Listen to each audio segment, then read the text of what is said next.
Perkenalkan, nama saya Dinda Nitiasari, asal Universitas Trunojoyo, Madura. Di sini saya mewakili teman-teman kelompok 1 untuk mengajak teman-teman sekalian mempelajari mengenai pengaruh pandemi COVID-19 dalam sektor pariwisata. Nah, kira-kira bagaimana ya pariwisata di masa pandemi COVID-19? Berikut analisis situasi dengan pendekatan komunitas.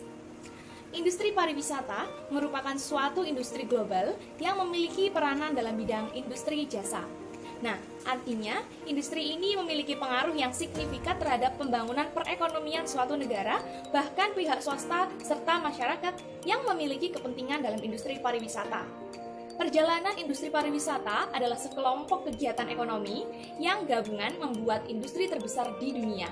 Nomor 1 penggerak pekerjaan, salah satu ekspor terbesar di dunia, dan pendorong utama untuk investasi dan pertumbuhan. Selanjutnya, di samping saya sudah terlihat tabel kunjungan wisatawan pada tahun 2020 sampai 2021.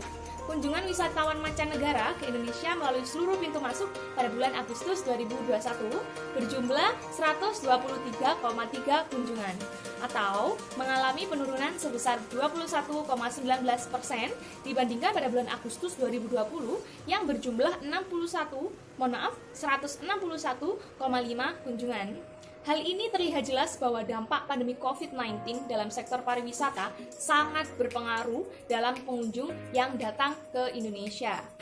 Faktor-faktor yang mempengaruhi pengembangan pariwisata, yang pertama ada daya dukung prasarana, dan yang kedua ada daya dukung industri pariwisata, yang ketiga ada daya dukung masyarakat.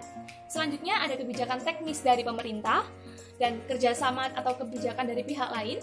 Yang keenam ada keamanan dan keramahan penduduk setempat, dan yang terakhir adalah keinginan berpariwisata dan berkreasi.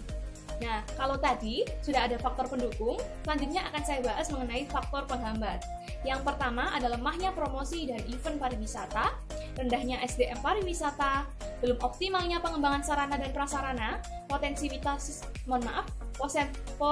wisata yang belum digali secara maksimal, rendahnya kesadaran masyarakat akan potensi wisata, adanya wisata lain yang sejenis, kerusakan dan pencemaran lingkungan, dan yang terakhir ada kurangnya kesadaran akan pariwisata. Menurut Sugiharto pada tahun 2020, COVID berdampak besar bagi hampir semua aspek kehidupan termasuk sektor pariwisata. Karena meningkatnya pembatasan perjalanan, pembatalan secara besar, dan keengganan untuk melakukan perjalanan internasional dan domestik. Perkembangan pariwisata di masa pandemi yang menyebabkan keterpurukan perlu segera ditangani oleh pemerintah dan dengan mengeluarkan kebijakan secara holistik dalam menangani situasi ini. Akibat dari jumlah tenaga kerja yang pengangguran tentu akan berakibat dalam peningkatan jumlah angka kemiskinan di Kota Bali. Analisis ini menggunakan teori pendekatan potensi lingkungan, dikarenakan hal ini berkaitan dengan daya dukung lingkungan yang ada pada masyarakat setempat, di mana secara tidak langsung masyarakat Bali adalah penyumbang terbesar dalam pembangunan daerah, di mana pula masyarakat Bali memanfaatkan lingkungan dan potensi sekitarnya untuk dijadikan pariwisata. Menurut Community Development, dapat didefinisikan sebagai kegiatan pengembangan masyarakat yang diarahkan untuk memperbesar akses masyarakat untuk mencapai kondisi sosial ekonomi budaya yang lebih baik dibandingkan dengan kegiatan pembangunan sebelumnya. Diharapkan di masa pandemi ini, masyarakat dan pemerintah bisa saling bekerja sama untuk melihat adanya peluang yang ada di masa COVID-19 dengan melakukan refocusing terhadap kualitas serta target pasar pariwisata, sehingga ke depan pariwisata yang ada di Bali akan semakin berkualitas.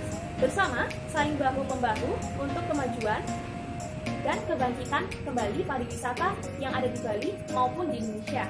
Ini adalah waktu yang tepat untuk meningkatkan diri dalam pembekalan ilmu, menambah keterampilan dan pendidikan untuk terus mengasah diri sehingga nantinya siap jika sektor pariwisata dibuka dan kembali normal. Sekian penjelasan yang dapat saya jelaskan.